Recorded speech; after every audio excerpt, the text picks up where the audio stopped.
talking about the New York Times and threatening to take away the press credentials, and with all this other subject matter going on. What goes through your mind? What goes through my mind is the counsel I've always given every candidate I've ever worked with in the last 5 decades. Don't read the New York Times. If it bothers you, forget it. And Who cares? Runs through my mind. Don't do interviews with the New York Times. You know what? Go ahead. My mind. When Donald Trump gets distracted, whether it be the Second Amendment comment, whether it be that that Obama was the founder of ISIS, ultimately all he's really doing, or the stuff on the New York Times and the media, all he's doing is playing into the hands of the Secretary of State. She is vulnerable. I say this as a Clinton supporter. We try to be honest and straight here.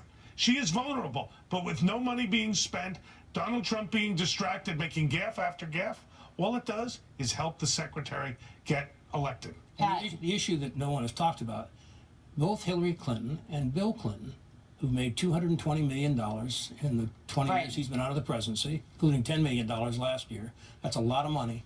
They made it to the Clinton Foundation. Yeah, they made an agreement. Let me just finish. They made an agreement. They signed an agreement when she became Secretary of State of what he would not do and what she would not do. They have violated that agreement repeatedly. She has had employees working for her. Her 2 top closest aides have been involved in either running the foundation or working on companies. I mean, on this Tenneco company, which is a front. Teneo, excuse me.